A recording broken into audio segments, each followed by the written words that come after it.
नमस्कार दोस्तों, स्वागत है आपका मेरे इस YouTube चैनल पे जिसका नाम है उत्कृष्ट त्रिपाठी। तो आज हम बात करने वाले हैं एटमॉस्फेयर के बारे में।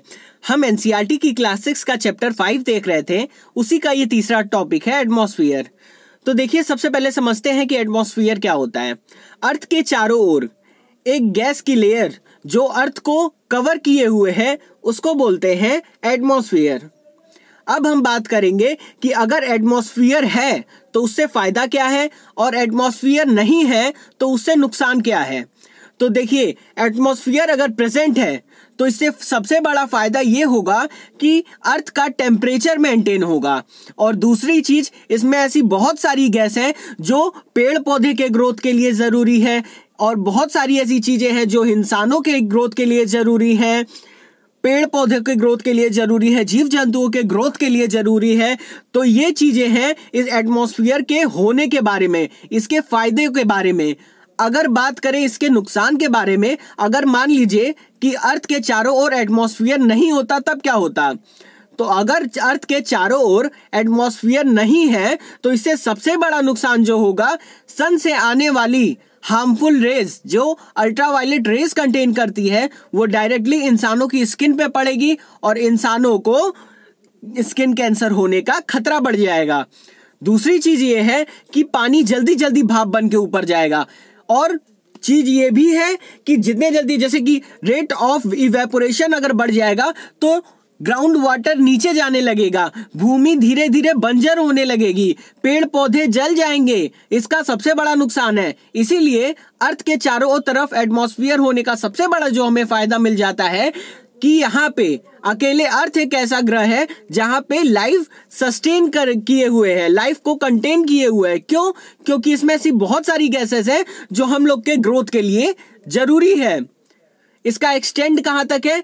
तो सी लेवल से लगभग 1600 किलोमीटर की ऊंचाई तक पूरा एटमॉस्फेयर फैला हुआ है। ओके, अब बात करते हैं कि कितने लेयर में बटा है। तो देखिए, पूरा एटमॉस्फेयर 5 मेन लेयर में बटा हुआ है। वो लेयर कौन कौन सी है और किस बेसिस पे डिवाइड की गई हैं, तो हम बात करेंगे पहले जिस बेसिस के अकॉर्डिंग हम एटमॉस्फेयर की लेयर को डिवाइड करते हैं। तो एटमॉस्फेयर की लेयर को डिवाइड करने के लिए मेन 3 फैक्टर दिए जाते हैं। एक होता है कंपोजिशन, एक होता है टेम्परेचर और एक होता है अदर प्रॉपर्टीज। कंपोजिशन में वो गैसेस आती हैं जिससे एटमॉस्फेयर बना हुआ है। यानी एक लेयर की बात करें तो वहां पे कुछ गैसेस पाई जाएंगी, दूसरे लेयर में कुछ गैसेस पाई जाएंगी, तीसरे लेयर में कुछ गैसेस ज्यादा मात्रा में पाई जाएंगी। टेम्परेचर की बात करें तो जैसे जैसे हम जमीन से ऊपर की तरफ, आसमान की तरफ बढ़ते जाएंगे तो टेम्परेचर डिक्रीज होता रहता है, लेकिन उसका भी डिक्रीज रेट अलग तरीके से होता है। इसके बारे में हम अगली स्लाइड में बात करेंगे। अदर प्रॉपर्टीज के बारे में अगर बात करें तो उसमें एयर डेंसिटी आती है, प्रेशर आता है। इन सब बेसिस पे हम अर्थ की एटमॉस्फेयर को 5 भागों में डिवाइड करते हैं। वो कौन कौन से हैं? तो है स्ट्रेटोस्फीयर, सबसे नीचे से हम सबसे ऊपर अगर शुरुआत करें अर्थ के पास से, अर्थ से आसमान की तरफ धीरे धीरे जब बढ़ते जाएंगे तो अर्थ के सबसे पास जो लेयर है उसको ट्रोपोस्फीयर बोलेंगे। फिर ट्रोपोस्फीयर के ऊपर आता है स्ट्रेटोस्फीयर, उसके ऊपर आता है मीजोस्फीयर, फिर थर्मोस्फीयर, फिर एक्सोस्फीयर आता है। तो ये है पूरे अर्थ के एटमॉस्फेयर की 5 लेयर। अब हर लेयर में गैसेस पाई जाती हैं, हर लेयर की अपनी अलग अलग यूनिक प्रॉपर्टी होती है। हर अलग अलग लेयर में किसी में प्लेन उड़ सकता है तो किसी में फाइटर एयरक्राफ्ट उड़ सकता है, तो कोई सैटेलाइट को कंटेन कर सकता है। कोई लेयर ऐसा है कि जो ओजोन लेयर जिसमें है ओजोन फॉर्मेशन होता है। तो चलिए ओजोन के बारे में भी थोड़ा बात कर लेते हैं। देखिए, ओजोन एक ऐसी लेयर होती है जो सन के रेस से आने वाली अल्ट्रावायलेट रेस को अर्थ के अंदर नहीं आने देती। इससे फायदा ये होता है कि अल्ट्रावायलेट रेज जब हम लोग की तरफ नहीं आ पाती तो हम लोग को स्किन कैंसर की भी प्रॉब्लम नहीं होती। तो इसीलिए कहते हैं कि ओजोन लेयर बहुत जरूरी है। अब हम अगर गैसेस के बारे में बात करें, एटमॉस्फेयर के गैसेस के बारे में बात करें, तो एटमॉस्फेयर में सबसे ज्यादा जो गैस पाई जाती है उसको बोलते हैं नाइट्रोजन। उसके बाद आता है ऑक्सीजन जो कि 21% है, नाइट्रोजन कितना है 78% है, और अगले 1% में वो सारी गैसेस आ जाती हैं लाइक कार्बन डाइऑक्साइड, आर्गन और अदर गैसेस। तो 78% नाइट्रोजन है, 21% ऑक्सीजन है और 1% में कार्बन डाइऑक्साइड, आर्गन वगैरह हैं। अब देखिए प्रकृति के बारे में अगर देखिए तो हम क्या करते हैं, ऑक्सीजन लेते हैं और कार्बन डाइऑक्साइड छोड़ते हैं। ऑक्सीजन लिए और कार्बन डाइऑक्साइड छोड़ दिए। पेड़ पौधे क्या किए, कार्बन डाइऑक्साइड लिए, ऑक्सीजन छोड़े। इसलिए क्या होता है, गैसेस अर्थ पे बैलेंस रहती हैं। लेकिन अभी इंसान क्या कर रहा है, इंसान पेड़ पौधों को काटता जा रहा है। तो हम ऑक्सीजन तो ले रहे हैं लेकिन कार्बन डाइऑक्साइड की जो संख्या है वो बढ़ती जा रही है। क्यों? क्योंकि पेड़ पौधे अगर हम काट देंगे तो पेड़ पौधे कार्बन डाइऑक्साइड नहीं ले पाएंगे और ऑक्सीजन प्रोड्यूस नहीं कर पाएंगे। तो पूरी की पूरी इकोसिस्टम क्या होगी, डिस्टर्ब हो जाएगी। इसीलिए कहते हैं कि पेड़ लगाओ, पौधा लगाओ, ऑक्सीजन बढ़ाओ। नाइट्रोजन की अगर बात करें तो नाइट्रोजन एक ऐसी गैस है जो पेड़ पौधों के ग्रोथ के लिए बहुत आवश्यक है। पेड़ पौधे नाइट्रोजन को डायरेक्ट एटमॉस्फेयर से नहीं लेते, यानी पेड़ पौधे ऐसा नहीं है कि नाइट्रोजन गैस अगर एटमॉस्फेयर में है तो डायरेक्ट पत्ते से नाइट्रोजन गैस खींच लिए, ऐसा नहीं होता। होता क्या है कि नाइट्रोजन गैस जो है वो उसका यूज करते हैं मिट्टी के अंदर पाए जाने वाले बैक्टीरियाज वगैरह। बैक्टीरिया क्या करते हैं कि नाइट्रोजन को एब्जॉर्व करते हैं और नाइट्रोजन से फिर न्यूट्रिएंट्स को क्रिएट करते हैं, और वो न्यूट्रिएंट्स डायरेक्ट पेड़ पौधे किससे प्राप्त करते हैं, मिट्टी के अंदर से प्राप्त करते हैं। हम कहते हैं ना कि यहाँ की मिट्टी बहुत उपजाऊ है, बहुत फर्टाइल है। इसका ये मतलब है, इसके उपजाऊपन से ये फायदा होगा कि पेड़ पौधे डायरेक्ट नाइट्रोजन क्या कर रहे हैं, नाइट्रोजन को डायरेक्ट एटमॉस्फेयर से नहीं ले रहे हैं। जो बैक्टीरियाज वगैरह हैं वो नाइट्रोजन को डायरेक्ट ले रहा है, उसको कन्वर्ट कर रहा है बहुत इंपॉर्टेंट फैक्टर्स में जो कि मिट्टी में मिल जाती है, उपजाऊपन आ जाता है मिट्टी में और वहां से डायरेक्ट नाइट्रोजन का यूज करती है। तो ये थी नाइट्रोजन के बारे में। कार्बन डाइऑक्साइड के बारे में भी हमने बात कर लिया, ऑक्सीजन के बारे में भी बात कर लिया, नाइट्रोजन के बारे में बात कर लिया। इसके अलावा जो अदर छोटी मोटी गैसेस है वो सारी भी बहुत इंपॉर्टेंट है, उसका भी कहीं ना कहीं थोड़ा थोड़ा इफेक्ट देखने को मिलता है। ऑक्सीजन क्या है, ब्रेथ ऑफ लाइफ है। ओके, तो ये था गैसेस के बारे में। अब अगर हम अदर प्रॉपर्टीज के बारे में देखें तो देखिए टेम्परेचर का आगे मैं बताऊंगा, अगली स्लाइड में बताऊंगा कि कैसे टेम्परेचर डिक्रीज होता है ऊपर जाते जाते।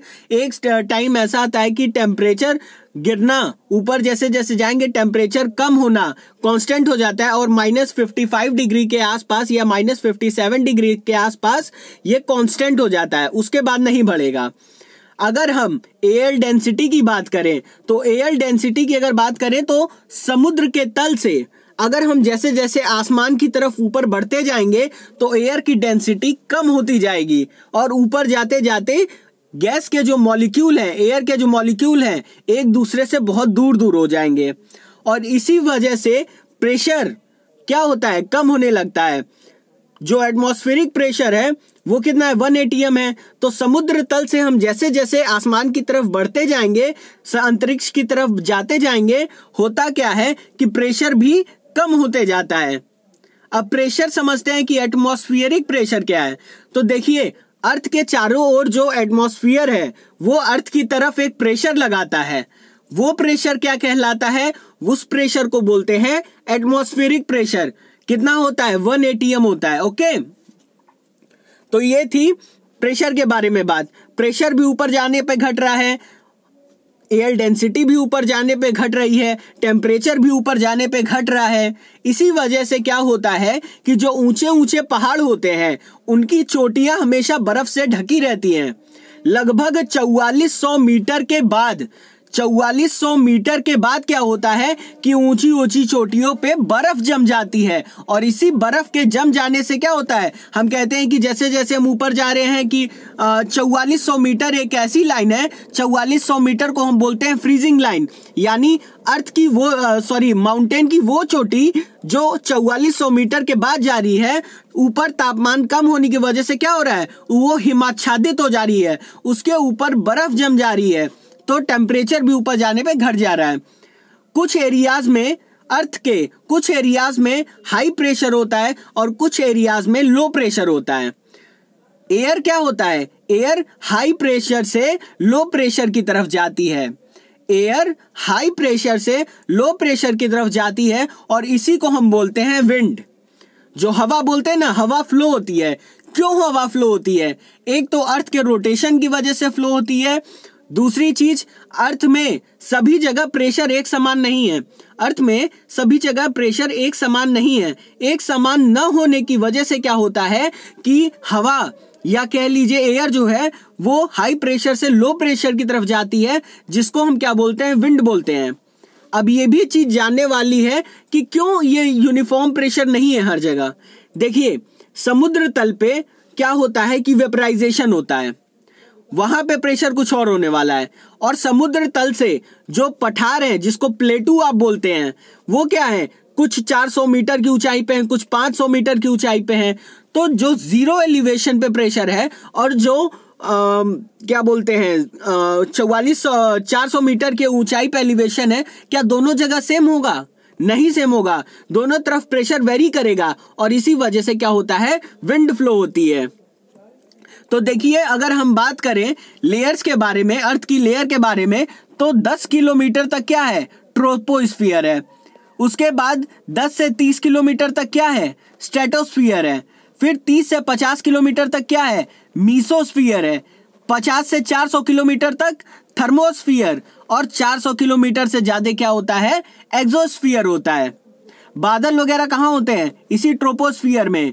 ओजोन लेयर कहाँ है, स्ट्रेटोस्फियर में। Plane, commercial plane, okay, commercial plane जो होती है जिसमें पैसेंजर जाते हैं, वो इस रेंज तक जाते हैं, यानी ट्रोपोस्फियर तक जाते हैं। एडवांस जो प्लेन होते हैं, एडवांस कॉमर्शियल प्लेन, वो स्ट्रेटोस्फियर में जाते हैं। इसके अलावा वो एयरक्राफ्ट जो फाइटर एयरक्राफ्ट होती हैं, वो इस लेयर में रहती हैं, स्ट्रेटोस्फियर में रहती हैं। कॉमर्शियल प्लेन ट्रोपोस्फियर में उड़ती है, फाइटर जेट स्ट्रेटोस्फियर में उड़ती है। ओजोन लेयर कहाँ है, ओजोन लेयर स्ट्रेटोस्फियर में पड़ता है। अब ट्रोपोस्फियर और स्ट्रेटोस्फियर के बीच में एक लेयर होती है, ट्रोपोस्फियर और स्ट्रेटोस्फियर को अलग करने वाली लेयर को क्या बोलते हैं, ट्रोपोपॉज बोलते हैं। स्ट्रेटोस्फियर और मीजोस्फियर को अलग करने वाली लेयर को क्या बोलते हैं, स्ट्रेटोपॉज बोलते हैं। मीजोस्फियर और थर्मोस्फियर को अलग करने वाली लेयर को बोलते हैं मीजोपॉज, और थर्मोस्फियर और एक्सोस्फियर को अलग करने वाली लेयर को बोलते हैं थर्मोपॉज। ये भी कॉन्सेप्ट क्लियर हो गया। देखिए, मैं कुछ टेक्निकल आपको इसलिए बता रहा हूं क्योंकि आपको हल्का आइडिया लग जाए। अगर आपसे कोई पूछे कि प्लेन किस में उड़ रही है तो आप ये बता सकते हो। ये मैं एडिशनल इंफॉर्मेशन आपको दे देता हूं। आगे बात करते हैं कि मैंने बोला था कि टेम्परेचर एक अलग तरीके से डाउन होता है, कैसे कम होता है ऊपर जाने पे, तो चलिए देखते हैं। देखिए, यहां पे है 20 डिग्री सेल्सियस टेम्परेचर, यहां है -100 डिग्री सेल्सियस टेम्परेचर। ये एल्टीट्यूड है किलोमीटर में, ये एल्टीट्यूड है माइल्स में। तो देखिए, जैसे जैसे आप ऊपर चलते जाएंगे नियर अबाउट 10 किलोमीटर तक क्या होता है, यानी ट्रोपोस्फियर में जैसे जैसे आप ऊपर जाएंगे क्या होता है, टेम्परेचर लगातार घटते जाता है। घटता कैसे है, हर 1000 फीट की ऊंचाई पे, हर 1000 फीट की ऊंचाई पे 2 डिग्री सेल्सियस गिरता है। यानी अगर हम 2000 फीट की ऊंचाई तक जाएंगे तो कितना डिग्री टेम्परेचर गिरेगा, 4 डिग्री टेम्परेचर गिरेगा। ओके, तो इस हिसाब से क्या होता है, टेम्परेचर फॉल होता है। कहां तक ये होता है, तो ट्रोपोपॉज तक इस तरह फॉलो होता है, यानी ट्रोपोपॉज तक हर 1000 फीट की ऊंचाई पे 2 डिग्री सेल्सियस गिर जाता है टेम्परेचर।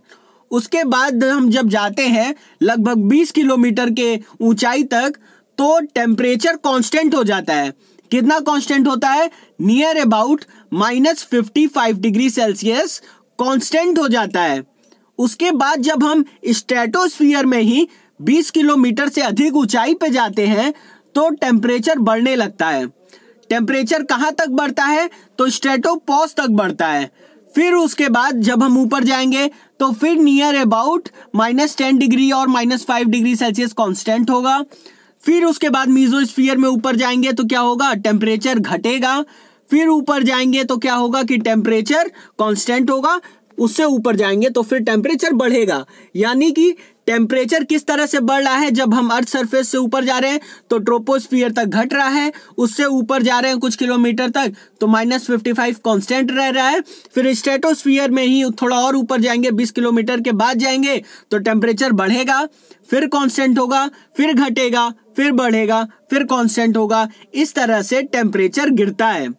ओके, तो अगर कोई आपसे पूछे तो आप बताइएगा कि टेम्परेचर किस तरह गिरता है। ऐसा मत बोलिएगा कि केवल गिरता रहता है, गिरता भी है, बढ़ता भी है, गिरता भी है, बढ़ता भी है। आगे बात करते हैं बायोस्फीयर के बारे में। तो देखिए, बायोस्फीयर एक ऐसा नैरो जोन होता है अर्थ में जहां पे लिथोस्फीयर, हाइड्रोस्फीयर और एटमॉस्फेयर तीनों कंबाइंड रूप से रहते हैं। ओके, कंबाइंड रूप से रहने का मतलब क्या है कि जहां पे लिविंग ऑर्गेनिज्म पाया जा रहा है, जहां जीव जंतु, पेड़ पौधे, इंसानों की बस्तियां पाई जा रही हैं, उसको बोलते हैं बायोस्फीयर। यानी वो पोर्शन, वो नैरो जोन अर्थ में जहां पे हाइड्रोस्फीयर, लिथोस्फीयर, एटमॉस्फेयर तीनों मिल जाते हैं, उसको बायोस्फीयर बोलते हैं। तो आइए जल्दी से देख लेते हैं। The biosphere is a narrow zone contact between land, water and air. It is in this zone that life that is unique in this planet. यानी यहाँ पे लाइफ पाई जाती है। यहाँ पे प्लांट किंगडम होता है, एनिमल किंगडम होता है, ह्यूमन किंगडम होता है। और हाँ, चलिए एक छोटा सा टॉपिक और बच गया, वो भी कवर कर लेते हैं तो एटमॉस्फेयर आपका बिल्कुल क्लियर हो जाएगा। देखिए, एटमॉस्फेयर में जो CO2 गैस पाई जाती है वो बहुत इंपॉर्टेंट है। वो क्या करती है कि टेम्परेचर को पकड़े रखती है। यानी टेम्परेचर को कौन मेंटेन कर रहा है? CO2 गैस टेम्परेचर क्या कर रहा है? मेंटेन करता है। अब होता क्या है कि CO2 गैस क्या करता है? हीट को कैप्चर कर लेता है।